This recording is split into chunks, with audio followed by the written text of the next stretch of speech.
All right. Hello, everybody. This is the ChainLinkGod podcast, and I think we have a pretty special one today. So it's not just going to be a monologue with CLG today. So I actually have the crypto oracle, the one and only, on here as well, and we're going to dive through a bunch of different topics. But before we kind of give a brief overview, just wanted to give an introduction to myself. If you don't know who I am already, I am a Chainlink community ambassador. So I kind of provide the selection of link pills on Twitter, and that's sometimes computer science, sometimes that's philosophy, sometimes that's shit posting. Just kind of depends on the kind of day it is, really. So if you're not already on Chainlink Twitter, then I would recommend it because that's basically where the entire crypto community is. But it's not just about me. We have Crypto Oracle on here. So you want to give an introduction of yourself? Sure. So I'm Crypto Oracle. A lot of people know me on Twitter as Crypto Oracle. I co-write on smart content with CLG here. A lot of people know me from writing a lot of the original link pill articles, I guess you could say. So yeah, glad to be here and finally on a video recording and not just releasing my content through the spoken word or through the written word.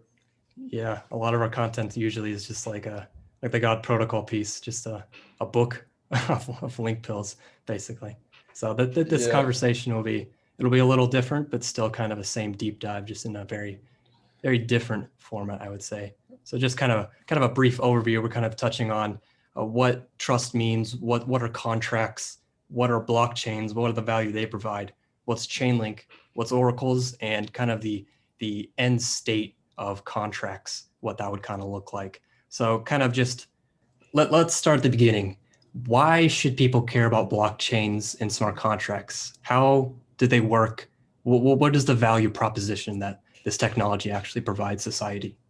sure. So when we think about this, like why should people care about blockchains? Like what's the fundamental value? What does it actually bring to society? And really, I think the answer is trust. It allows different people to come together and collaborate around something in a manner where they can all trust each other. And so, like, maybe we should first define trust. Like, what is trust? And trust is really a firm, so this is actually from, I just typed in what is trust on Wikipedia. It's a firm belief in the reliability, truth, ability, or strength of someone or something. And I think just something to note here is that it's belief. So it's not definitive, where as opposed to truth. And I think trust is really how much you trust something is the magnitude of belief that you have in it. And so with trust and collaboration, collaboration is how society achieves like greater goals than you could achieve by yourself, because we can work together around a common cause and we can get a lot more output out of that than any one person could do by themselves. And what that allows that people to do is specialize in tasks, and when I specializing, you can become really good at something and then trade your labor for a lot of other things that maybe you're not good at. And I think that really, it frees up a lot of time to pursue other things. It allows you to really expand your life experience a lot. Like you could do a lot of things that you would never do if you were just had to, everything every good that you wanted to purchase, everything you'd have to do that yourself. I think that's a key dynamic because when you think about like how humans used to live, everybody basically did the same tasks. Everybody had to be a farmer. They needed food. And so when you think about how much time in the day you were spending on that specific task, everybody was redundantly doing the same task over and over again for themselves, which is just an incredibly inefficient way of doing things. So when you can delegate tasks to other people and you trust them to do those tasks, now a fraction of the population are generating food for the rest of the population. So that kind of delegation of responsibility is what actually allows us to uh, increase the ability for each individual to maximize the value they can provide society. And that could be specific tasks. If you think like maybe somebody's a baker, maybe somebody's a priest, you can get into more abstract type things. That's kind of where schools and education came into play, where you didn't have to work on the farm all day. You could go actually learn more valuable skills that you could provide to other people. So yeah, just kind of wanted to emphasize on that point. That's trust is key to maximizing value that we can generate. Yeah, and I think it's not just maximizing value, but maximizing life experience. There's so many things that you're able to do now and experience, whereas if you were just worried about, you know, food and your home and like just little small things like that, you know, your reality is going to be very narrow compared to what, you know, what it is today. It does make things more complex, but it also makes things more exciting and kind of like it's like an expansion in consciousness in many ways. It allows us to expand our consciousness. Through this collaboration, like one of the most important things of that is that people trust each other. And I think one of the reasons is that it just creates more harmony. If people don't trust each other, it creates a lot of conflict, and that's actually worse for society. So in order to maximize this collaboration, like we need to trust each other. So when we think about trust, like how do we establish trust in society? Like what are the main ways to do that? You know, I think one of the first ways is just reputation, personal relationships. And we still do that today. And that's great, but there are some limitations to that. One is that it just doesn't scale. You can't scale that outside of your local community for the most part. I mean, yes, you could have a friend who knows a friend, but at the end of the day, it's not very scalable. It's not, you couldn't, with the way the world works today and how global it is, it would never work. And the other problem is it's not really a tangible recourse for disputes. Like if we are just based on like a handshake and like, you know, if there's a problem, I mean, you really, you know, that's why people used to fight each other back in the day. That's why people used to go to war.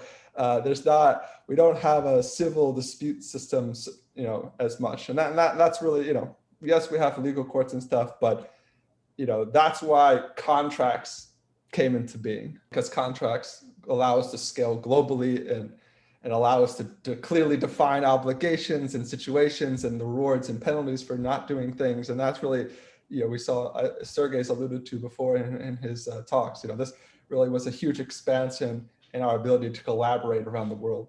Yeah, when you think about like, why were people willing to take on the risk to go to the new world and find these other lands and find these rewards? It's because they were able to create these contractual agreements to hedge their risk with other people who are willing to invest in that journey. And so, you know, you could have a word of mouth type of agreement, but that's not defined. And if something goes wrong, then what happens then? So when we think about contracts too, I think they become even more important the more society becomes complex, because when society becomes more complex, there's a lot more that could go wrong, which have cascading effects across many, you know, different sectors. And so having clear, you know, obligations stated, you know, having clear contracts, you know, is even more important to avoid more, you know, catastrophic type effects. And so when we look at contracts, the way most contracts work today is you have a middleman, or we'll more say a facilitator. So you could have someone in the middle of the contract, which kind of acts as an escrow service and kind of an arbitrator between the contract, or you could have kind of a P2P contract where the counterparty is kind of like the facilitator as well. And so, like, for example, you know, at a bank, your counterparty is the bank, but the bank is kind of the facilitator between deposits and then also loaning that money out. And not loaning that money out should be what generates interest for the, you know, the depositors. You know, doesn't really much today, but that should be how it works. So they're kind of a middleman, but your relationship is directly with that bank. But you even see like things like Uber, where your relationship is with Uber, although it's kind of acting in the middle there between the riders and the drivers. And I think, you know, the reason they do that is because if a bit of P2P transaction, how can I trust you? And so there needs to be some framework for us to trust each other and kind of manage it in a way, and then also take on the legal liability and things like that if they go wrong. It's actually, in some ways, it's good, because a lot of people couldn't establish that kind of relationship with every other person they meet. And so there are benefits to, there's clear benefits to middlemen. You can trust each other. They're kind of the neutral party in the middle that holds the assets in reserve. It's, reduced friction, as I said before. Like it's better than P2P bartering is basically the main point here. If you had to barter with every single person about every single relationship and negotiate it and establish a framework, there'd be a lot less collaboration in society. Yeah, I think there's definitely the value to having middlemen. They reduce the cognitive load of actually engaging in contractual agreements. You don't have to actually handle the entire execution process yourself, but basically outsourcing it to this entity who does all that processing and coordinating all these different activities together for a large amount of agreements. So you can have one middleman who's specialized in one type of agreement, one type of contract, and they can do that at scale for many people instead of each person needing to learn how to do a specific type of contract arbitration themselves. But clearly, middlemen are not the panacea. They're not going to solve everything because there are very clear issues when you have a centralized middleman in the middle of your contract with some other party. So ultimately, what it comes down to is that instead of needing to trust your counterparty, now you need to trust the middleman who creates the contract which both counterparties engage with. So it's a completely new dynamic of risk in that aspect. And so it can even get more complicated when that agreement, the middleman who creates that agreement is the counterparty, because they can have a massive information asymmetry. They can know a lot more information about some state of an event than you, and they can use that information to get an upper hand against you in some type of contractual agreement. So that can range from a range of different things. So when you think about systems and contracts that exist today, you can think of Facebook. When you're engaging with Facebook, you have absolutely no control over your data, and they can leverage that over you to monetize the data that should belong to you and you should reap the benefits of, but you don't get anything from that because the middleman is siphoning all that value away from you. You can see the disadvantages more apparent in things like the financial industry with banking.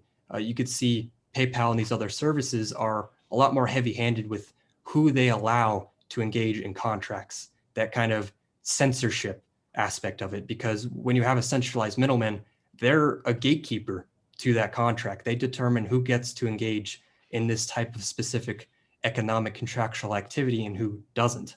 And even when they don't outright censor you, they can still siphon a lot amount of fees because they have this large network effect. Because since they facilitate all these different individual entities, they have a large amount of power of determining how much they actually charge the counterparties for their services. And it can become very monopolized, and it can become, you can kind of see aspects of like regulatory capture where they use the power that they have to strong arm regulations into their favor so that they end up being the only monopoly for this specific agreement. You don't have a choice. You have to pay the large fees or you don't get the contract. And even if they're not that aggressive about it, when you think of something like an insurance agreement, they can really screw you over very easily because they're a large entity. They can afford to take something to court while you can't. If you lost $500 in agreement, is it going to make sense to go to court? That's going to cost you $10,000 and take up a year of your time? No, it's not. So that's what these companies, these middlemen, they bet on, that you're not going to go through this long court process of going through other middlemen. And so, you can get other aspects where they become rent seeking because they know they have this control. But, it's not necessarily all bad, because when they have a way of monetizing you, that means they can give you services for free or for cheaper in certain cases. But that's not necessarily always better because they're extracting value away from you that you don't necessarily see. Yeah, I think those are good points. Like there are benefits, like you get cheaper services, you get free things. Like it's not all doom and gloom, but the problem is these facilitators, middlemen, whatever you want to call them, as they become larger, there's a lot more. There's a network effect of advantages that they get in terms of they might have personal agendas. They might become under regulatory pressures to censor certain things.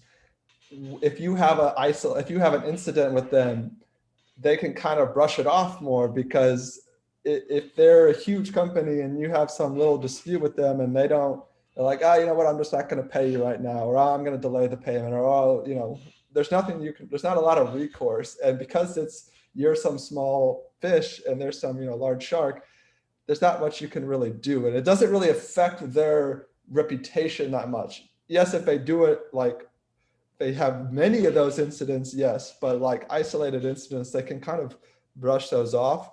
And this is kind of like, they can kind of bully you in a way. Like, what are you going to do against a large bank or a large insurance company, or against Facebook? I mean, a lot of these social media companies, they don't even have hotlines that you could like call. Like if YouTube censors your account or deletes your channel, what can you really, there's not much you can really do. And they can kind of create vague guidelines, that they can exert agendas over it.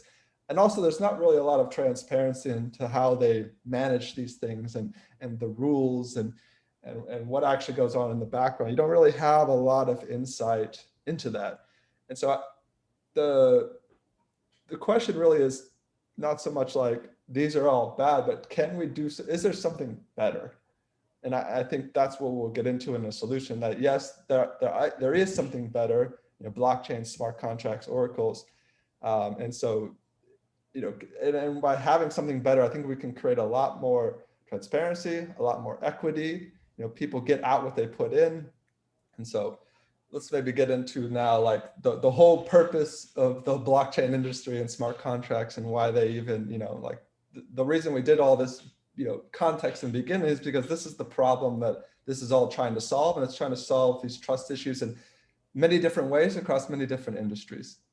Yeah, so when you look at blockchain technology, like the ultimate high-level goal is to disintermediate the middleman by replacing centralized middlemen who mediate these contracts, and replacing them with a decentralized trust network, basically. So you're no longer trusting a single entity to hold up their end of the bargain or execute a contract correctly. Instead, it's a group of entities which run software on their computer across the world and generate consensus about a certain state of a contractual agreement. So in this type of decentralized network, which takes the form of blockchain, there isn't a central coordinator, meaning there isn't a centralized point of failure. So there's no specific entity who can censor you. There's no specific entity who can strong arm you or screw you over an agreement or refuse to give you access to an agreement.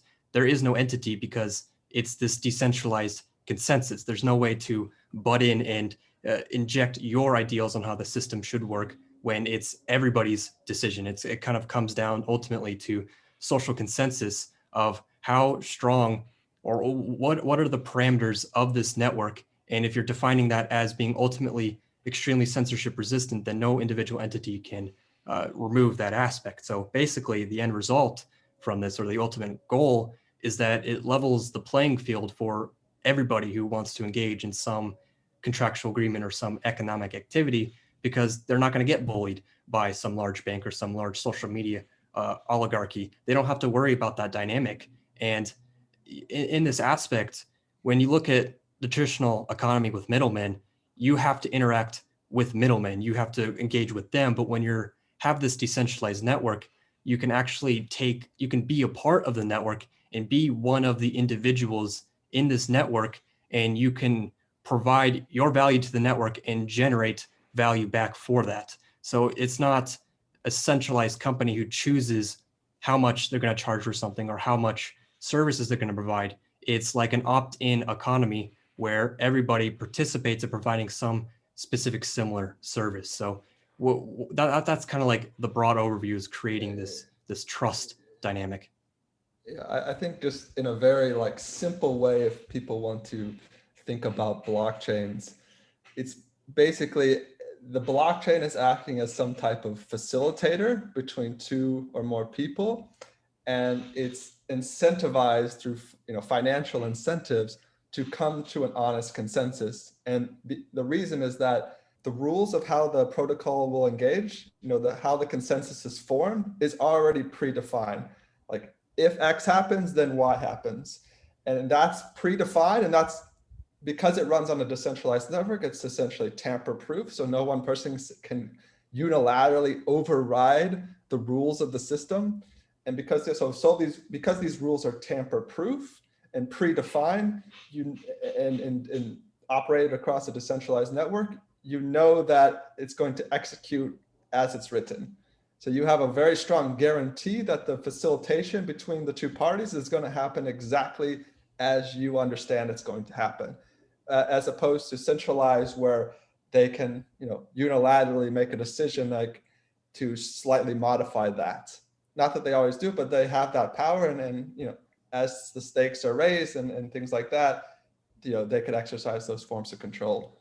So I think it would be good, you're probably best to start on this, is to teach people a little bit like, how do blockchains actually work under the hood? And I think the best way to do this would maybe to look at a proof of work and a proof of stake model. Like, how do they come to consensus?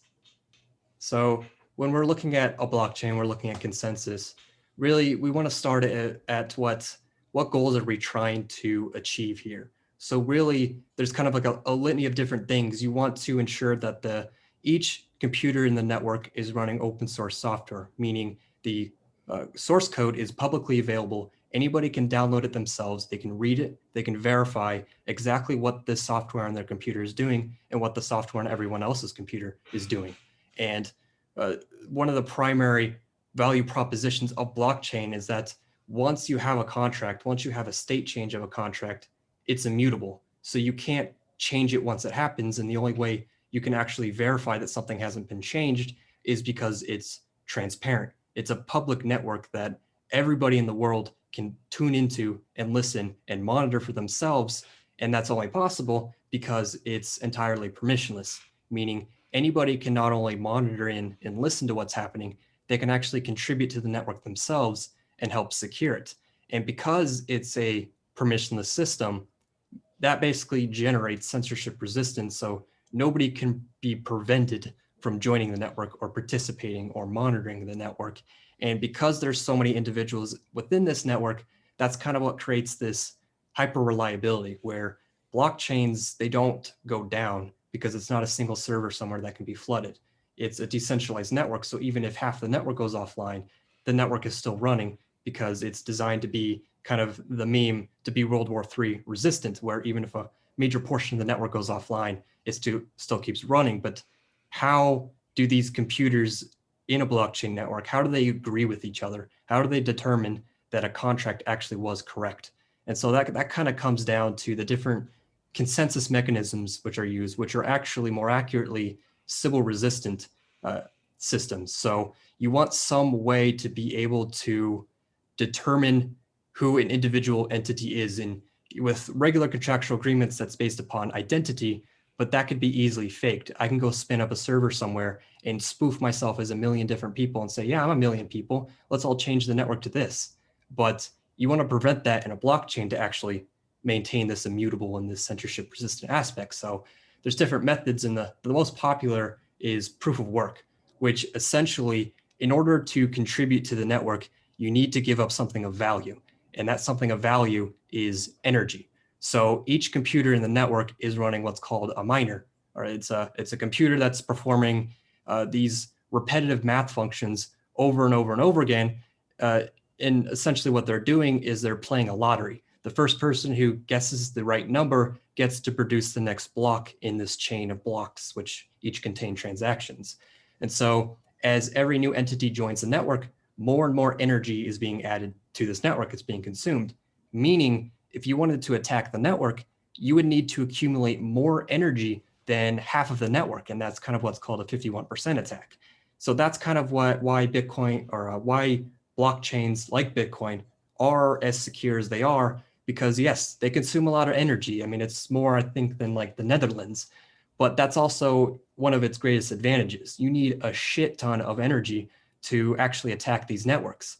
But proof of work is obviously energy intensive. It's not very green, and some of it's based upon renewable energy, but that's like a fraction of it. So another alternative to generating consensus is what's called proof of stake.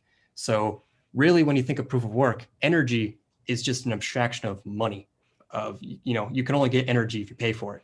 While proof of stake ditches the energy and just uses the money directly. So every individual, like in Ethereum, needs to stake a specific amount of money, and that basically gives them participation to the network, and that ensures Sybil resistance, because the only way to attack the network is to accumulate enough money, half of the supply of whatever cryptocurrency that blockchain uses, in order to attack the network. So essentially, when you boil it down, you're using financial incentives to ensure honest consensus and to continue the reliability of the network, because each individual, they're either invested in mining hardware, which is expensive, or they're invested in this cryptocurrency, which they're staking, which is also expensive. And they don't want to devalue that equipment and that stake that they have. So they have a really strong economic, or specifically crypto economic, incentive to provide honest services to the network. So that's kind of where the security comes from. The consensus with proof of work, proof of stake is like the Sybil resistant mechanism. So that's a bit of like a rant a little bit, but like that's why blockchains work, basically. Yeah, I think the main point is that there's a large financial incentive, which is no one's going to produce a lot of energy or even stake a lot of coins if there's not going to be a financial reward. So the first thing you have is a financial reward. And if you make that financial reward high enough, a lot of people will compete for it. And because you have a lot of people competing for it, if you can create a decentralization. And that's why you see, like, in proof of work, they raise the mining difficulty to a certain level. So, it's very rare that the same person will get the block every single time. Now, proof of stake does more of a rotating function, or randomized, selection of validator. But anyways, the idea is that you have a large financial incentive over a decentralized network, and people compete for that. And they actually have to put real economic, put real value at stake to get that, so that makes it harder to attack. So when we think about blockchains, really there are two things. They're a ledger, which is just a list of everything that's happened in a time over time. So it's listed, it's chronological, and it's like a computer. It computes the transactions that are sent to it. So you could think of it like a really, really secure environment to run a predefined program or predefined code. Now, the first one was simply just managing basically a payment system with its own unit of account, which is Bitcoin. So like when you send a transaction to the Bitcoin blockchain, it's going to verify a couple of very basic parameters, like did this person sign it with the right private key? Do they have enough money, enough balance to actually make the transaction? Or with Bitcoin, they do UTXOs. And so there's a very few parameters. It's just kind of like a smart contract, because it's kind of like, if X happens, then Y. But people don't really call it a smart contract, but it kind of is like the first one. And then what we saw was kind of a evolution of more advanced types of programs and code that could run on a blockchain. No longer was it, I can just check private keys, but we saw with Ethereum and even before that, more advanced, programs that you can control. And maybe you could expand upon this a little bit more, but that's kind of, what happened with blockchains. So when we're looking at blockchains and kind of the evolution, like you said, it was like this started as a money, and that in and of itself is a contract, but contracts are more than just ownership of things. They define how people interact with each other. You need to do this, you get that if X then Y, which is more than just if I have tokens, I can send them. So what we kind of saw was protocol level smart contracts, which basically means every time you create a new type of contract, maybe it's a decentralized exchange, maybe it's an insurance thing, maybe it's creating tokens, that needed to be added to the base layer blockchain itself, meaning every time a new smart contract was added, it had to be what's called hard forked in, meaning all of the computers in the network needed to agree, yes, we're going to add this new contract to the network. And that worked, but it took a lot of time, and it took a lot of social coordination to actually pull that off. So that's kind of what we saw with NXT. But if it takes a year to launch a contract, not practical. So what we kind of, the core innovation and what most people refer to as smart contracts are programmable smart contracts. So that's kind of what Ethereum introduced. I think the white paper was in 2014, launched in 2015. That allowed anybody to use a Turing complete programming language to script up, they can write up their own contract, and then they can deploy it on the network without asking for any permission, because it's essentially, instead of adding like a new graphics card to your computer, you're just downloading a new application. It's a lot more simpler in that aspect, and anybody can deploy these contracts. So that's kind of like the core innovation with Ethereum smart contracts, is that anybody can create them, and any of these contracts can interact with each other, creating a lot more permissionless innovation. And that's kind of what we've seen pop up with NFTs, with DeFi and whatnot, was because of this permissionless innovation. Would you say that this is a fair analogy, that the protocol smart contracts, that they're like a computer that runs like it's like a computer that has runs like a single application almost. And in order to change that single application, you need all the computers to kind of come to a consensus and socially coordinate. Whereas Ethereum with these programmable smart contracts is like an open computer that anyone can just deploy their own application on separately and run it separately. Yeah, I would say that's a good analogy. You can think of like the protocol level. There's like one computer that everybody uses, and they need to all agree, we're going to put this new, I kind of think of it as more like hardware. You need to put a new graphics card in there, but we all need to agree what kind of graphics card, when should we put it in? What type should it be? How fast should it be? All these different things. But if everybody had their own computer, they could do whatever they want with their own computer. So you could think of these computers as smart contracts, basically. So if everybody can deploy their own smart contract, you don't have to ask the network of computers if it's okay to do that, or if they think that this parameter should be tweaked. It doesn't matter. Anybody can deploy their own contracts. So that's kind of like the core innovation I see with like Ethereum and programmable smart contracts, is that you can write contracts about anything, deploy them anytime, and have it use any type of logic, really. Yeah, definitely. It's kind of like you have a large library of things you can do, and then you can just use those in whatever way you want and run your own application, as opposed to like every time you need to go through the whole network. I mean, you could see how long it takes for blockchains to do upgrades at the very base layer. Like it takes a long time, and there's a lot at risk when you do that every single time. Whereas this is a more like horizontal framework for people to launch their own applications. So we just defined kind of what blockchains are, what smart contracts are. So let's look at how Chainlink fits into this framework. Like why should anyone care about Chainlink? What does it actually bring to the table for smart contracts and all this technology?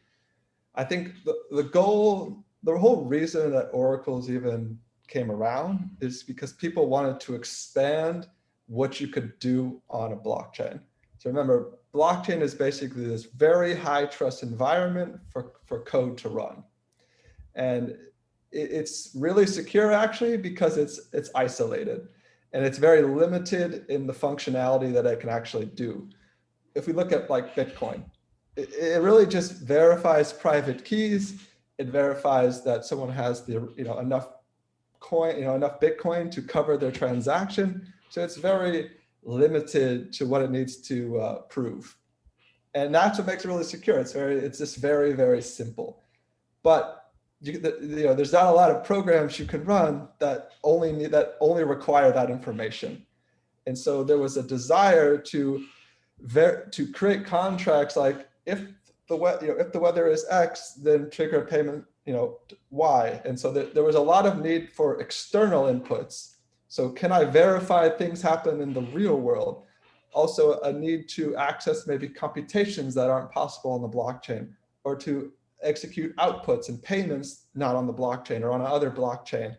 And so the idea for this expansion in the inputs, outputs, and computation that could be done with a blockchain, this kind of connection to the outside world, was why oracles came, the purpose of oracles. How do we connect this high trust environment to this external environment for data and computation in a way that preserves the trustworthiness of that on-chain environment? And this is really where oracles came about. And so like, what are oracles? Oracles are really just entities that allow a smart contract to connect to the outside world, whether that's sourcing data, transmitting data, and even, as we see in the Chainlink 2.0 white paper, performing computations on that data.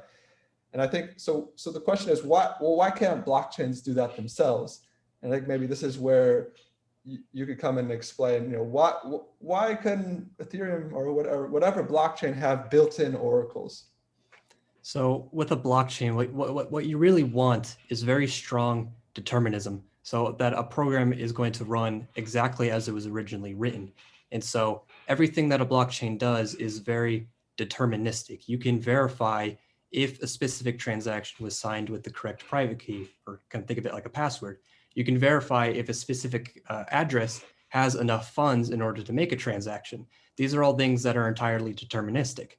But when you're asking a question like, what's the price of oil or what's the weather in Argentina, that's something that's not deterministic. And that's something where if you ask source A, you're going to get a different answer than source B. And you may get a different answer if you ask the same source, but at a slightly different time. So when you think of a decentralized network, and if blockchain miners were to ping some source for data, they're all going to get slightly different answers. There is no determinism there. When you think of, like, if you're verifying if an account has funds, everyone's going to get the right answer. But with oracles, that's not the case. And so if these blockchain miners can't agree on the state of the real world, then the entire consensus of the network breaks. And it breaks for all contracts, even for contracts that didn't actually need the data that was trying to be fetched. So ultimately, what you really want is a dedicated network in which its sole responsibility is to provide whatever services that a blockchain doesn't do, because a blockchain is great at transactions and ensuring strong security around those transactions. But with an external Oracle network, it can provide these external data inputs, these off-chain computations, these external data outputs that can't be achieved by a blockchain itself, and in which if a specific Oracle network fails, the blockchain keeps running. The blockchain's unaffected. So how a blockchain is aiming to generate security is through specifically isolating itself from external networks. And if you connect it directly to external networks, that's a major attack vector that can take the network down. And so if you essentially outsource that to a Oracle network to perform these duties, if that specific Oracle network fails, the blockchain itself doesn't fail. And so that kind of comes down to blockchains generate determinism, Oracle networks generate consensus about more subjective data sets that are not going to be very deterministic. Yeah, and just to add on that, like again, we want to create this really, really high trust environment with the blockchain. And so we simplify it, we make it very, very simple. And really that takes the form of standardization. Every miner can perform the same task. It's just redundancy. If the miner has to, the outside world, though, like verifying something happened in the outside world, first off, there's a lot of events in the outside world. There's a lot of types of computation. Like the off-chain world there's all types of things you could want from the outside world. To expect that all the miners to have all the data points and all the computations for everything that any contract could ever want in the outside world is completely unrealistic and impossible. Not only from a technical point, from a financial point, for just getting good data, that requires you to have subscription to an API that costs money. And so for all the nodes and all the network to have all these resources is impossible. You want the blockchain to be very simple and standardized. And if you want it permissionless, it has to be very, very simple so anyone can join the network. The only thing you really need to join to become a miner is to have special hardware. And that's really it. So it's just like there is a slight, limitation in terms of capital, but it's not with an Oracle. By isolating the Oracle network, you can have a lot of different oracles that provide different services, and you can cover all the things in the off-chain world in a manner where not everyone has to have access to the same resources. Like this Oracle network with 20 nodes is just feeding this specific data, whereas this one is doing this computation or getting this data, and it's from a financial standpoint, even from a security standpoint, it makes sense. If you know, like you said before, if the miners have to do all that work, you could have you could break the whole blockchain, and a lot of smart contracts that are running on that blockchain that have nothing to do with your Oracle query, they could be affected. And so you have this, you know, isolation creates security. Yeah, I think you brought up a good point in terms of like the standardization. That basically means you create like a least common denominator where the most powerful and the most flexible blockchain node needs to be just as flexible as like the least flexible blockchain node. They all need to be able to do the same operations. With an Oracle network, oracles can do a hell of a lot of different things. Some may get price data from this premium data source. Others may generate verifiable randomness using cryptography. Others may query a different blockchain for proof of reserves of like something like wrapped Bitcoin. All of these require different capabilities, different data sources, different resources, and trying to force all of these different types of resources into blockchain miners, which are supposed to be simple. There's no way a blockchain miner would be able to achieve every possible Oracle function that could ever exist. So if you have an Oracle framework like Chainlink, you can create an Oracle network to do a specific service, and it can be specialized to do that exact service and nothing else. And that essentially allows you to keep the blockchain simple so everybody can run a blockchain node, while oracles can specialize in providing a specific service, and you choose how that Oracle network is built. And maybe it helps to explain to people, when you say break consensus, like what would that actually look like in the real world? Like how would that play out? So if you have a disagreement, it can kind of result in different things. It can result in the fact that no new blocks can be created because nobody agrees. You know, if every miner is trying to fetch a data source and aggregate it together, but they all disagree about this value, they can't create a new block because nobody agrees. And it kind of depends on the implementation. You could have a different implementation where they would try to force it to go through and say, no, I am correct. Well, now you just created a bunch of different forks. And so now your blockchain was just supposed to be a singular chain. Now it's like a tree. It's branching all over the place. How do you determine which one's the right version? Who was true? Well, that's the Oracle problem, isn't it? So that's kind of, if you break consensus, you break the chain of blocks effectively. And if you do that, well, blockchains have no value to anymore. So that's kind of what it means to break consensus. Yeah, I'm glad you brought that up, because I don't think a lot of people get what it looks like in the real world, like it would actually happen. I think the other thing too, say you were to have the miners do some very basic Oracle function, like get the price of some asset, or let's say, maybe not the best example, if you wanted them to act as oracles, there's a lot of coordination to say, okay, well, how are we going to get that information? And so every time you add a new feed, there's a lot of coordination that needs to go into the base layer. And how are we going to source this? What are we going to, you can't really innovate because there's a lot of coordination that needs to happen at the base level, which we see is very slow. We see this from Bitcoin, we see this from Ethereum. And that's actually kind of a good thing in a lot of ways, is that if you just had wholesale changes on the base layer all the time with this much value at stake, it's kind of dangerous. You know, we all want certain things, but actually it's a lot more dangerous than people realize to be, you know, messing with the base layer all the time. And so if you were trying to do, like Vitalik pointed this out, that you really limit Oracle innovation if you had blockchain miners doing Oracle functions. I think a good way of looking at it is that from like a user's perspective, let's say you want the price of this new token you created against USD, and then that doesn't exist on your blockchain network, and this is like a blockchain that would be an Oracle. You would basically have to lobby for the creation of that network.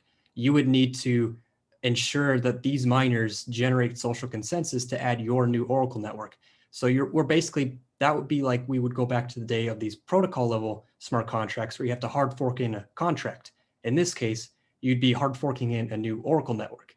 That takes forever, that's expensive, and it's not practical. And from both the user's perspective of time and from the protocol perspective of like the governance overhead, you know, as these smart contract economy grows, the amount of data that's being consumed is going to grow exponentially. And that means the governance overhead would grow even further than that to determine which feeds should be added, what sources should be added, how often should it update. These are questions blockchain miners shouldn't have to answer because they're blockchain miners. They're not here to generate consensus on external data, to generate consensus on transactions. And from a financial perspective, how do they know they're going to make money from your price feed? Like, or are they either going to get that data for free? They're just going to, like, I don't know, ping some free API, or they got to pay for that. And how do they know they're even going to get a return on that? It doesn't really scale, especially small projects, so there's a lot of issues with innovation there, and the amount it can, the amount of use cases it can service. It's better to separate those two layers. So let's transition now to Chainlink. Maybe we can start out explaining like what Chainlink is, how it provides determinism to the external world. I think like when you're looking at a blockchain, you effectively have a singular monolithic network that has global consensus. But when you're looking at Chainlink and how its design and its architecture and value proposition is that it's actually more like a framework for building and connecting to decentralized Oracle networks that provide specific decentralized services. So that could be getting external data, that could be sending outputs to an enterprise system, that could be performing off-chain computation for cheap, and then just posting the final result of that on chain. So the way Chainlink has been designed has been purpose-built to ensure the highest level of security and the highest level of reliability, because if your Oracle network isn't secure or it's not reliable, then the contracts that depend upon that Oracle network are not secure or reliable either. And so there's kind of an important nuance there. You have security in the aspect that it's tamper resistant, that it can't be manipulated and send fake data. And then there's also the aspect that you want it to be reliable, that it continues to provide data, kind of that liveness versus safety dynamic. So when you look at Chainlink, what's essentially allowing contracts to do is automate the fetching of external data, to automate all of these external processes to allow the creation of a truly autonomous smart contract that still retains the core value proposition of a blockchain. It's kind of like, you can kind of think of the dynamic. If you have an insecure Oracle, you have the garbage in, garbage out problem, which means any garbage data you give to a contract, it's not going to be secure, and you're not going to get the output that you expect. So yeah, I was just going to say, I think the real value prop that Chainlink provides, as you said before, is automating the connection to the outside world. Because anyone could act as an Oracle and say, here's the value. They just make a transaction on chain. But like you said, if I give the wrong input, well, the logic's just going to process that with how it's already been defined to do so and produce some output from it. It's nothing it can do. So if you feed it a bad input, it will give you a bad output.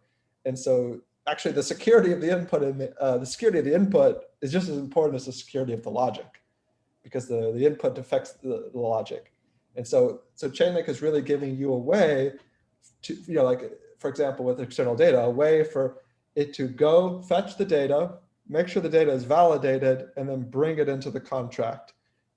Because, like I said, anyone could act as Oracle if they wanted to. But this is a way to automate that process. And like you said, then create fully automated, decentralized applications. Yeah, so I think like the next area we can step into is like, okay, we know security and reliability is incredibly crucial, but how does Chainlink actually provide these guarantees that it's going to be secure and reliable? So there's two different approaches, and we can kind of start with like the easy, the more simpler, intuitive to understand.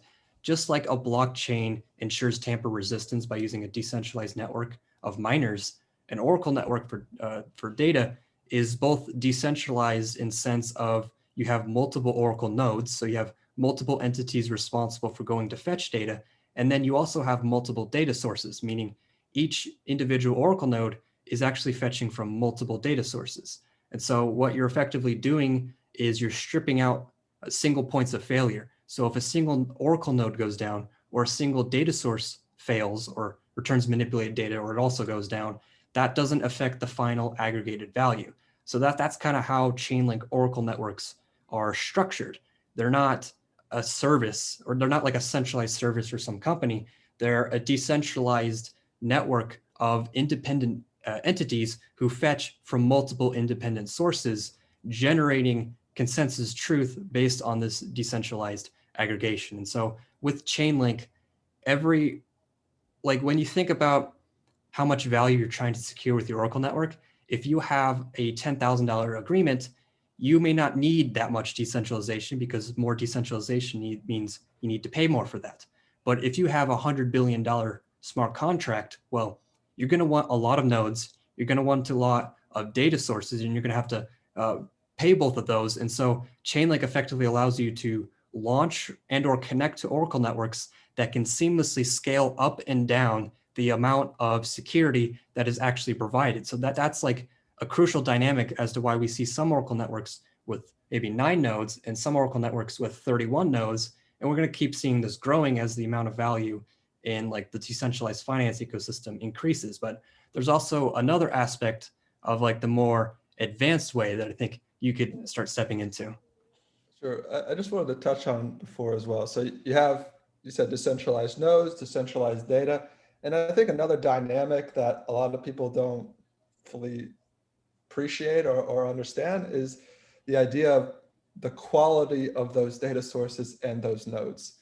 Because a lot of people, because blockchains are standardized, everyone does the same thing. And you really can't deviate from that. You like, if you're a miner, you're just running hash functions. You're guessing random numbers.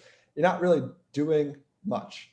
But when you're doing external, when you're sourcing external data, or you're running a node, like the quality can vary. And so you want to, and also you could, people be like, well, why don't you just have millions of nodes? Well, like we said before, financially, it's not possible. And also you don't know, you can't guarantee quality and different things like that. And so you want to be able to evaluate the data sources you're getting and the nodes that are running it in order, because it's going to give you more security. And then you can scale both of those up, but from it doesn't make sense. You can't do this it's much harder to do this in a permissionless manner and still get complete security and reliability that you would want. It actually make your system less secure and likely less reliable if you didn't have these kind of guarantees. And also there's a lot of use cases where certain people won't have access to certain data, maybe because it's an enterprise system or whatnot. And so, or maybe there's some Oracle networks where people want specialized hardware and not every node wants to run that hardware, and it's not economically feasible for every node to run that hardware. This is why randomization models in Oracles are very difficult and probably not really practical at all to really serve all the use cases you would want. And in terms of the advanced way, so we talked about like decentralized nodes, decentralized data, evaluating data sources and node quality. And there's some more though, like there's other types of security and that you would want from an Oracle network, depending on your use case. Like we have to understand that Oracles are providing a lot of different types of data and computation, and the requirements that a user may want are going to be different in different cases. So for example, you could use cryptographic proofs. For example, the Oracles could run zero knowledge proofs to obtain data in a manner that retains confidentiality. They could get data from an API through using a zero knowledge proof. This is what Deco does. And then they could they could basically attest to that data and verify, and then feed that attestation on chain. So was this person above 18? They could go check that without actually ever seeing that data and then test to it on chain. So it's a way to bring confidential data on chain without exposing that data or taking that data out of that database and putting it on chain. There's a few other cryptographic proofs. Maybe you could go into these like signed APIs, RNG. Yeah, so when you look at like data sources today, they don't unfortunately cryptographically sign their data. However, the ones that do provide greater security guarantees, because the Oracle node providing data from a signed data source can't manipulate the data because it would break the cryptographic proof. So as more data sources cryptographically sign their data sources, and as more data providers start running their own Chainlink node, which allows them to cryptographically sign their data, that basically provides integrity guarantees. It doesn't necessarily prove the data is correct, but it does prove that the data wasn't manipulated during the delivery process. And that's a very powerful dynamic for just completely preventing manipulation by Oracle nodes. That's like the long-term vision. All data sources will eventually be signed. And so you have other ways of using cryptographic proofs, like Chainlink's verifiable randomness function, VRF. That basically provides a secure source of randomness where block data is combined with an Oracle node's private key, and that generates a random value plus a cryptographic proof, which can then be verified on-chain. And in that process, not the Oracle node, the users, nor the developers of an application can actually manipulate that randomness data provides. So there's different ways you can use these cryptographic proofs, and there's kind of other analogs with like trusted hardware where instead of cryptographic proofs, you're using more hardware-based attestations where you have it's more technical, but like a part of your processor that's disconnected from the rest of it. So it's like a black box where even the node operator can't manipulate the data being processed or see the data being processed. So that's more of like cryptographic assurances side, but kind of a key dynamic that provides a lot of the security that's a little more nuanced, I would say, or maybe not a fully grasped concept. It's like the crypto economics that's provided from using a native token. So when you look at Chainlink, each Oracle node is paid in and holds Link tokens. That's basically like the money of the Oracle economy. And so because each node operator, their future revenues denominated in Link, and they hold Link, they have a strong incentive to keep providing reliable services, because if the network becomes corrupted and a large amount of smart contract funds get lost because of that native token becomes devalued, because the trust and the reputation in the network as a whole is essentially destroyed from the public. So that's kind of like an economic incentive where each node operator, it's more economically rational for them to be honest. So you can kind of see this dynamic already with things like, you can draw a connection to Bitcoin where each Bitcoin miner holds Bitcoin, they have ASICs, and their future revenues denominated in Bitcoin. And so if the Bitcoin network becomes corrupted, that's going to adversely affect the value of Bitcoin on the open market. And that's a large financial penalty. And each miner would be heavily financially incentivized to prevent any attack like that happening, because they have so much skin in the game. And so that's kind of why networks like Bitcoin, like Ethereum, and even like Chainlink have an honest majority assumption. The network works if the majority is honest. But the reason why the majority is honest is because they're financially exposed to the health of that network as a whole. So that's kind of like the more crypto economic perspective of things. But you can kind of layer on additional mechanisms where you can have Chainlink nodes running different software clients. So you can have Oracle networks running like the latest Oracle client version, and then also running at the same time like a backup node running a different code base. So if the primary node were to fail, it just switches over to the backup. And so that's something Chainlink already has. You can also touch the dynamic of like circuit breakers, like in the traditional financial system. If there's a large deviation from one update to another update, that can be prevented from being ingested by a contract. So these are like the more advanced, complicated way, but all of these kind of contribute to more of like the unique benefits of, if Chainlink were to become a standard, why would that be beneficial? Yeah, and I just wanted to touch a little bit on a few points you just made.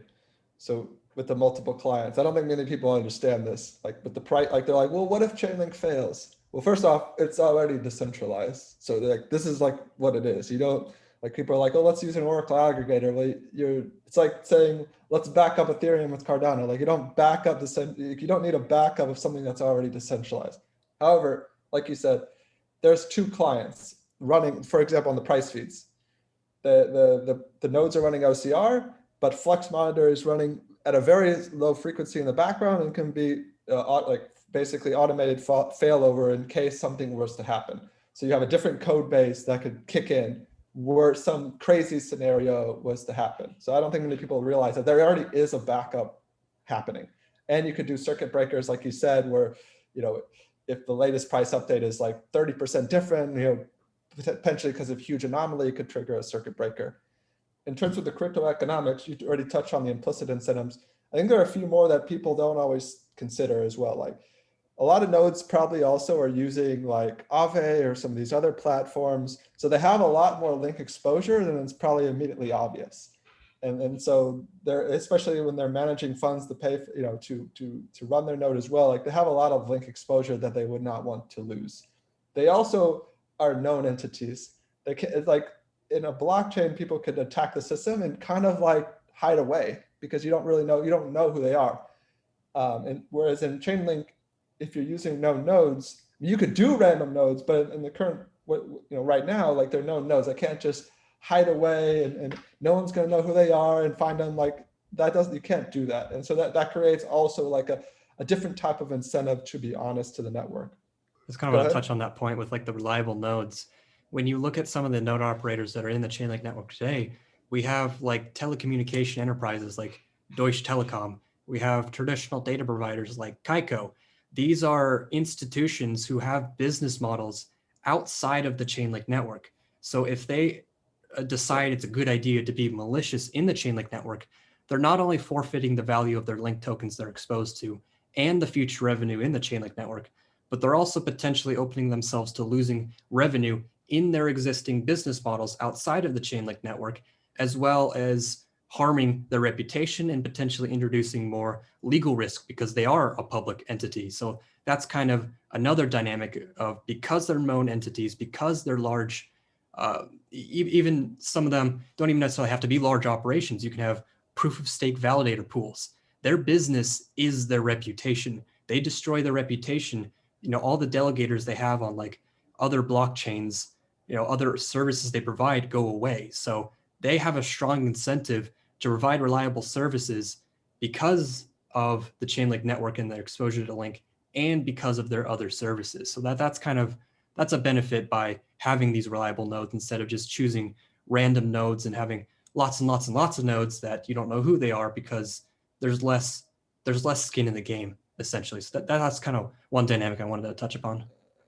Yeah, and just to further on that, this is just the initial implementation of crypto economic security.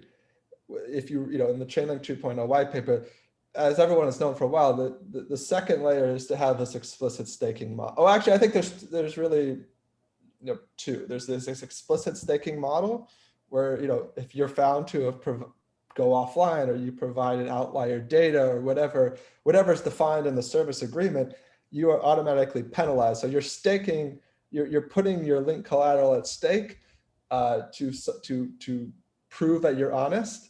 And if you're wrong, then you can get that slash. So that's going to create a whole nother layer of crypto economic security. And another one that I think would probably happen, this one is just me more speculating, is that you would have an implicit incentive. You would lock Link up in a time lock contract potentially. This is where it's not explicitly staked in a contract, like in a service agreement, but I'm going to say, okay, I'm going to lock my Link up for 6 months to a year to show my commitment to the network. Like we see this with, I believe, was it Cardano and Aava, where you because you have this link locked up over a long period of time, you're very financially exposed to that token. And if you harm the network, especially like a large problem happens, then your financial stake is at risk. And so there's different ways that you could actually implement this. And it's already working on other systems like, like Cardano and Aava. Kind of like a common rebuttal is that, well, couldn't you just short the token and then attack the network then? But that's kind of an attack vector. We've seen that proposed for Bitcoin, and we've seen that proposed for Ethereum for years, but it's not realistic for a multitude of factors, not just the social coordination of issues of actually trying to put that together between all these individuals who have so much revenue to lose because of that, but also in order to short a token, you would need to get liquidity from somewhere.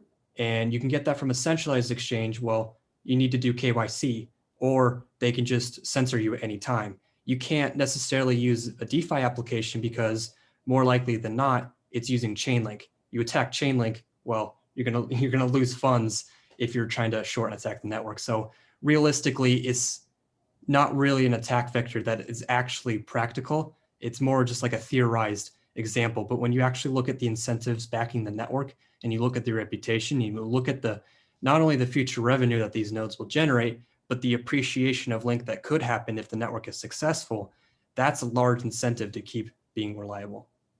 Yeah, and so like before we described all the different, Chainlink calls it defense in depth, decentralized nodes, decentralized data, reputation, cryptographic proofs, crypto economics, trusted hardware, multiple clients. Like these all can be mixed and matched to create security. Whereas blockchain has a very specific format, oracles have a multitude of approaches, at least for Chainlink, and these can be used in different ways for different use cases.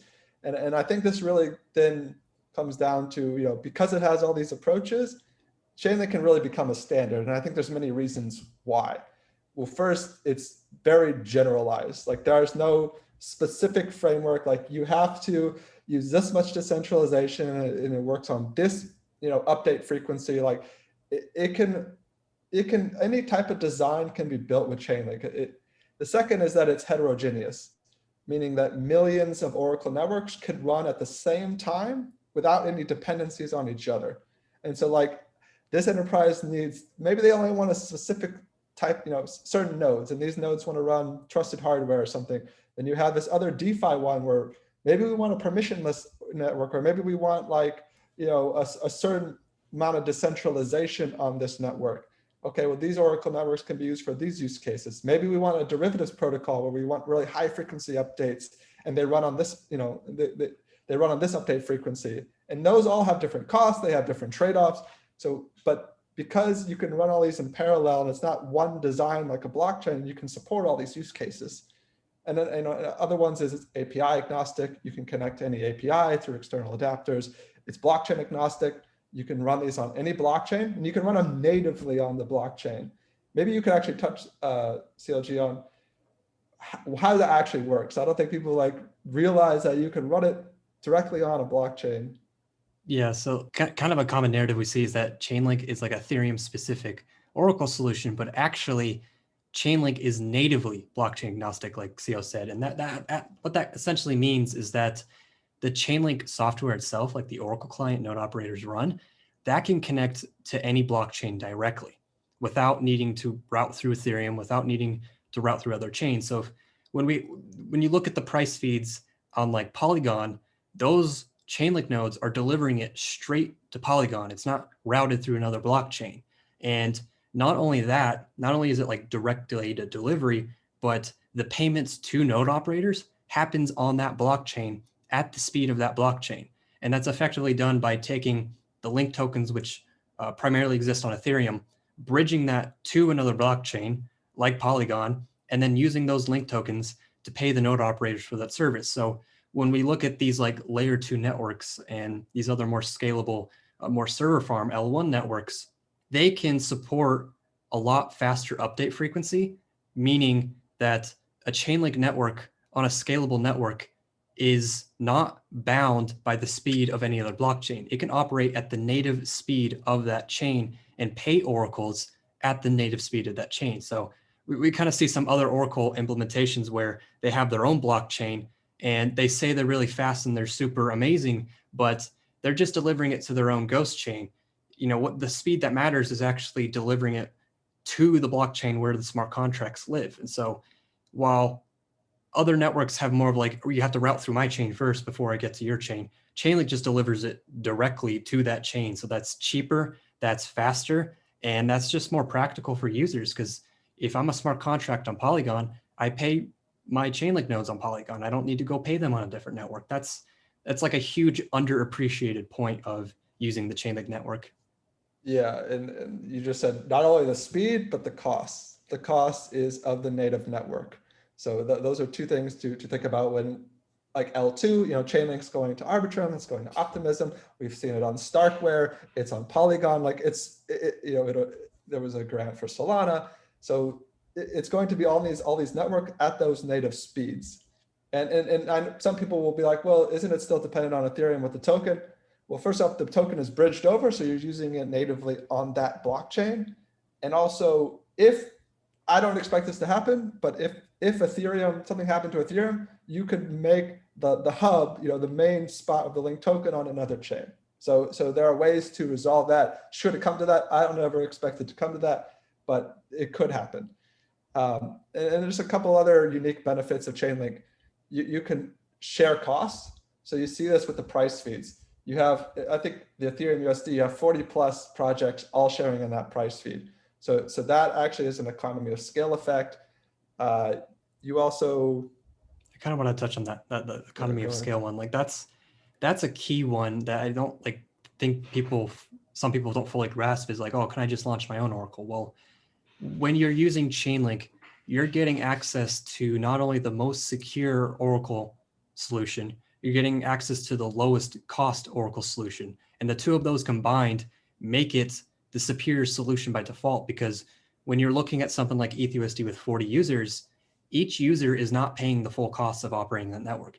They're paying a tiny fraction of that costs, and they're getting access to a network that is far more secure and far more reliable and more fresh than they could ever possibly afford on their own. And so this economies of scale basically allows for specific Oracle networks to be more secure, and it allows for more Oracle networks to be launched, because every user is pooling their fees to pay for a specific Oracle service. So it's beneficial for the network and higher security, and it's beneficial for users because they're never paying the full cost. So this economies of scale is incredibly powerful. And as to why you can't just launch an Oracle tomorrow and step into the space and say you're better than Chainlink, it doesn't really matter if you are or not. You can't compete on the economies of scale that Chainlink already has. And so this kind of is something you can step into. That kind of gets into the network effect, which Chainlink has multiple layers of.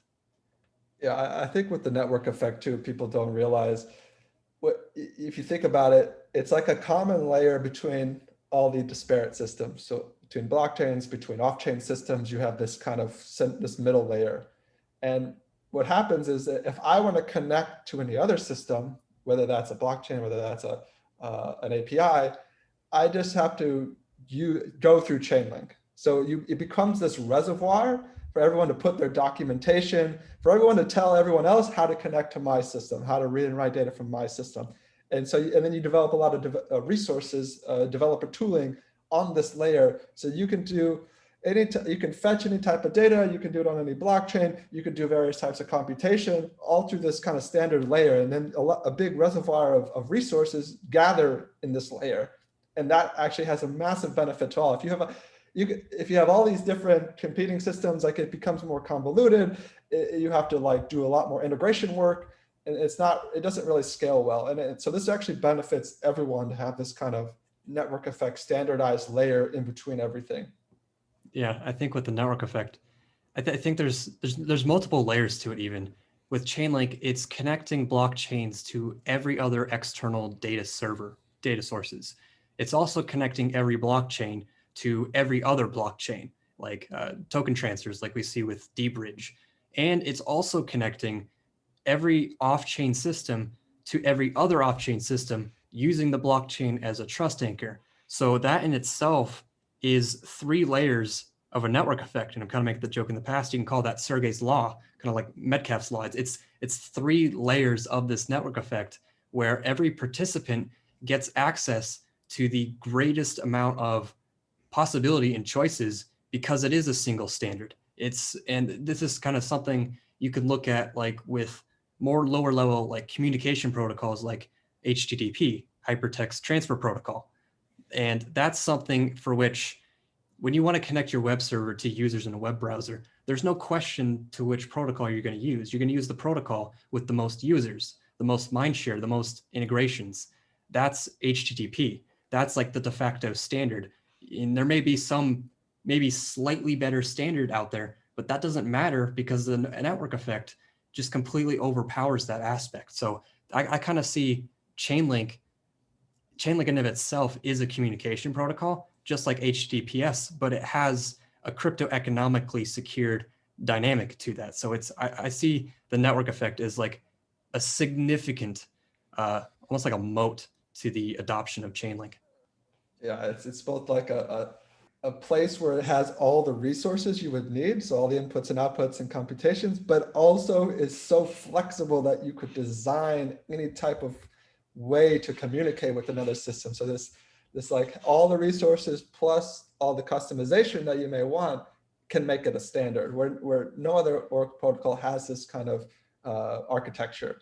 I think another aspect of the network effect, if you think about it from like a user's perspective, if I'm a data provider and I want to sell my data to the most amount of users possible, the most amount of smart contracts and the most amount of blockchains, going and integrating with like an ad hoc Oracle network or building something myself to go sell this data is entirely impractical. What you would really want is a single like interface, a single gateway, which you make a single Chainlink integration.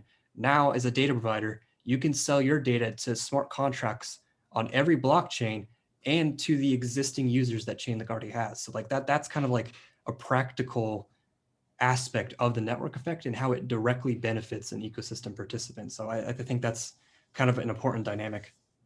Yeah, and just to, before we move on to the last section about where this is all leading, I think there's a little bit of a misunderstanding of like what is Chainlink, because people, it's kind of two things. You have this framework where you could build any type of Oracle network you want. So it's a way for anyone to go and say, all right, I'm going to build this Oracle. But also what a lot of people see is that there's a lot of kind of pre-built solutions.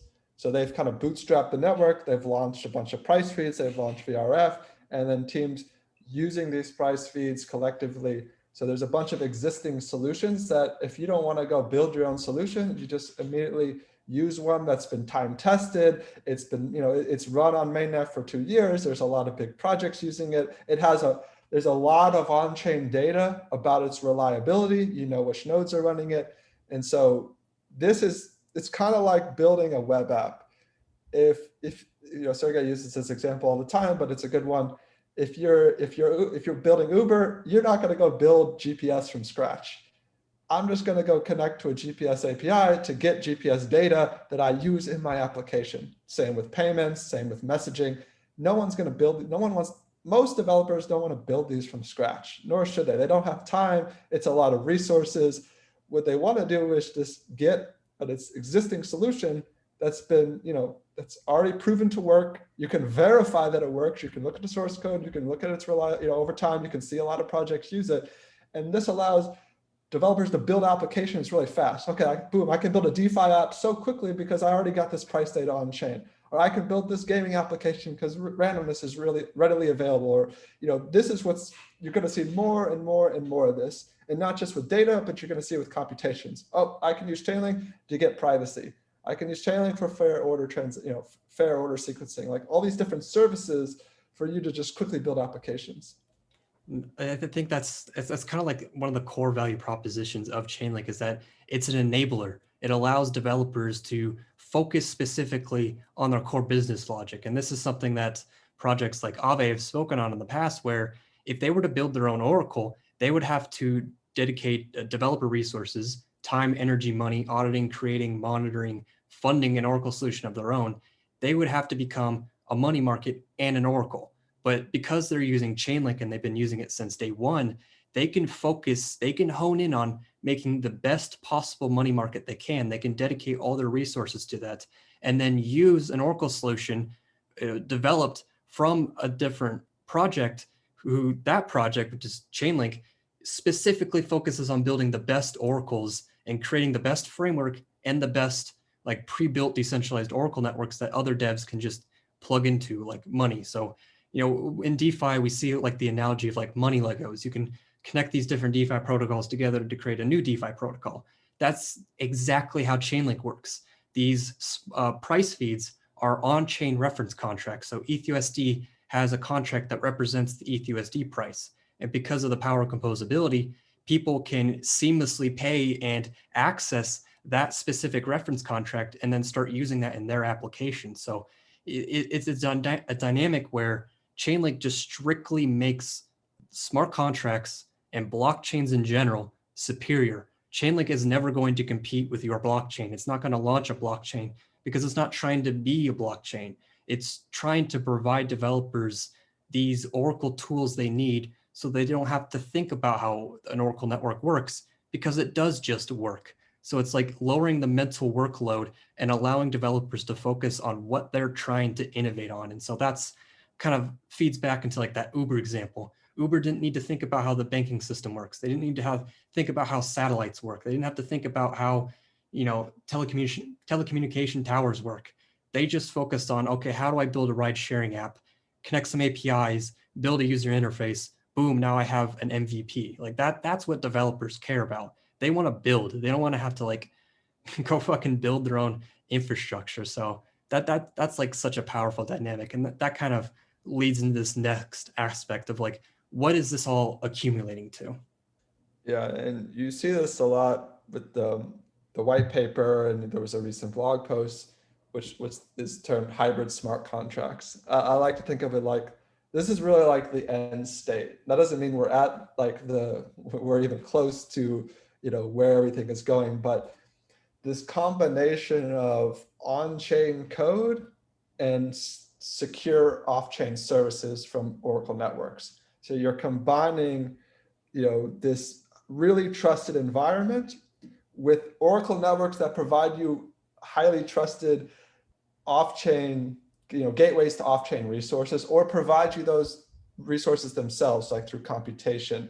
And so you're mending two different environments. You're mending this really secure environment with the flexibility of all the things you can do off-chain. Yeah, with hybrid smart contracts, you can basically think of it as an evolution of what smart contracts are. When you have just isolated on-chain code alone, there's really only so much you can do. But once you've extended it with these decentralized services, you basically get the best of both worlds. You get the on-chain smart contract, which provides this extreme transparency, this immutability, and access to private key and user funds.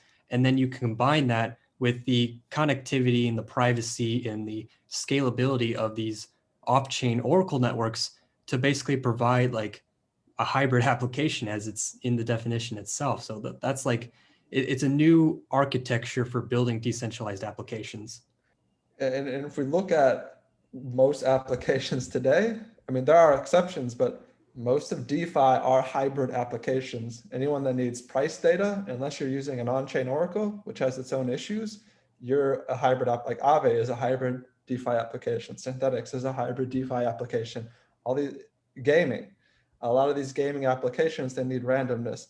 So they're using an external resource, Chainlink VRF, as a verifiable random number generator, which is basically producing randomness in a manner that you could prove is actually random. It wasn't tampered with.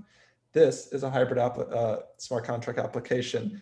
NFT is similar. Anything that using randomness through Chainlink VRF is using an external resource to augment their on-chain application. Insurance, if we look at Arbol, they're using weather data, like all to settle insurance contracts or prediction markets. So you're seeing this already with data of just verifying external events to augment these really secure types of applications.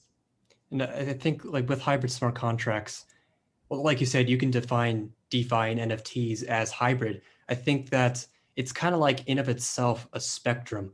Today, we have a lot of the code happening on chain and referencing like a price feed or verifiable randomness for a specific piece of data. And I think as we go into the future, and I think as things evolve, the definition of hybrid smart contracts will kind of stay the same, but what we'll see is more of a shift from most of the things happening on chain to most of the things happening off chain, and then simply using the on chain logic as like a settlement layer, as like a trust anchor for the things that happen off chain. And the white paper kind of refers to this as meta contracts in the sense of Chainlink would be a decentralized meta layer, the interface between the off chain and the on chain world. And so as time evolves, more and more things will move off chain because it provides numerous benefits, but it retains the key value propositions of blockchains themselves. And so that kind of allows you to really expand what is possible with smart contract applications. Like I said, you can use the blockchain as a trust anchor, as a final settlement layer, which allows you to drastically increase like the transactions per second, the decentralized transactions per second, which is very much needed with Ethereum doing about 15 TPS. You can provide a lot more confidentiality because an Oracle network is off-chain, you can have the use of zero-knowledge proofs, of trusted execution environments, and select trusted entities all in combination to keep the terms of an agreement private. And you can even leverage that to have forms of like on-chain privacy with like Mixicals, that white paper that came out a little while ago about how you can keep the terms of the agreement, the data that triggers the agreement, who gets paid out from an agreement, how much money was involved in that agreement, and all that data is kept private because it happens in the Oracle network instead. And so there's a lot of different advantages. And if you go even more abstract and even more advanced into the future, and what I'm sure CO also happens as well, is like creating truly blockchain agnostic applications. So we see things like SushiSwap, they're deploying on a lot of different networks, but each application's like isolated from each other. With with decentralized Oracle networks, it can act as like the substrate in which it coordinates activity between all these different chains. So you can have one application that's running on Ethereum for security, on Polygon for scalability, and then on Oasis for privacy. And it's running different parts of the contract on these different blockchains, but all of them together create a single decentralized application. So it's like an actual blockchain agnostic application, because Chainlink is of itself blockchain agnostic. So I think this last one's pretty interesting. I think you can dive into on CO. Yeah, I mean, I think we've hit a lot of points on it already. I mean, the thing is, every blockchain has certain things it's good at. It kind of was that blockchain trilemma, like you can only optimize for two features per se, and some of them don't even have privacy. And so how do we get features that aren't available on the blockchain itself? In Ethereum, obviously scalability, you could want privacy, you could want transaction sequencing, like we see with a lot of people talking about MEV now. So there's a lot of services that you would want that you're not going to get on the base layer, or even probably never, and you probably shouldn't get them in the base layer because it's going to add risk, as we said before. So then you can get these in Oracle network, and because you have all those, as we described above, all those types of ways to create security and reliability, like the defense in depth approach, you can get those in a highly, in a way that that's very reliable. It's similar to the blockchain. And so like for Ethereum, you might want scalability, you might want privacy, you might want transaction sequencing. But on say Solana, well, Solana doesn't need scalability, but you might want privacy. So like every blockchain or layer 2 solution is going to need Oracle services for different reasons. And so because it's generalized, because it's blockchain agnostic, it can act as this layer of services for everyone and in between everyone. So you're getting services and you're using it to talk to other systems as well. And this is going to really unlock kind of whatever we want to do. We're not limited to this very limited set of functionality that is only available on a blockchain. There's all these other things we can do now. I mean, you could think about scalability and privacy alone opens up a ton of applications that you can't do today. I mean, I'd say the vast majority of them are still not possible because you don't have those core properties. Like a lot of applications simply can't be built unless there's privacy, whether that's for legal reasons, whether that's for design, people just want privacy. And so by bringing those in without having to change the blockchains themselves, you want the blockchains to be decentralized and transparent and very simple. And so you can get those benefits while getting all these other benefits from Oracle network. Yeah, I think that's a pretty encapsulate like the long-term ideals here. I think that I kind of mentioned before, but I think like, Oracles and Chainlink, a lot more things are going to be executed off-chain and going to be processed off-chain, but that doesn't negate the need for blockchains at all. Oracle networks work because blockchain exists, because they provide this ultimate settlement layer, this ultimate trust anchor, while Oracle networks provide all of this expanded functionality in which wouldn't be practical or reasonable to do on a blockchain itself, but all of the results of that activity off-chain can be kind of summed up and put back onto the layer 1, kind of using like an existing layer 2 syncing mechanism to provide this connection between the on-chain and off-chain environment. So ultimately, in the long term, I think the most realistic situation in which we'll see that is kind of contrasted to what we have today is that blockchains primarily are going to be used as a settlement layer for layer 2 rollup blocks, for like fraud proofs and these different validity proofs for layer 2, and for these like institutional, Coinbase moving their funds to another wallet type large whale transactions. Well, everything else will be happening in this off-chain layer, and that could be an existing layer 2 solution, which is inherently augmented and improved by Chainlink. So it's kind of like this different layered stack. You have the base layer blockchain, you have the layer 2s on top, and then you have Chainlink, which is, you can really think of it as like an application specific layer 2, where you're not going to be deploying arbitrary smart contracts, but you would be providing specific decentralized services, and the contracts that need those services settle on those Oracle networks. So I think realistically over time, if we really want to achieve mass adoption and a mass usage of smart contracts in their ultimate form, the kind of final state, they will inherently take the form of hybrid smart contracts using the combination of Oracle networks and blockchains together, because that's ultimately what provides both the necessary mixture of decentralized security, immutability, and transparency of a blockchain, and the more decentralized but flexible connectivity, privacy, and all the other benefits of an off-chain environment. And you combine that into one ultimate infrastructure in the form of providing hybrid smart contracts. So that's ultimately what Chainlink is trying to help enable. They're trying to help developers actually create these smart contract applications as they envision, without the inherent limitations that they're limited to today. So that's why Chainlink exists effectively. Yeah, I kind of see it as unlocking the 80% of value that's kind of untapped still for blockchains. Email, it's like the email versus the internet. There's a lot of value in blockchains inherently. No one's denying that. We see that with DEXs and things like that, but the oracles really unlock the other 80, I would say even 90%. I think it's going to be even higher than that as it expands out more. I mean, sure, we may get some more functionalities on chain, but realistically, the oracle networks, because they're anchored to the blockchain, you can still get a lot of trust in them.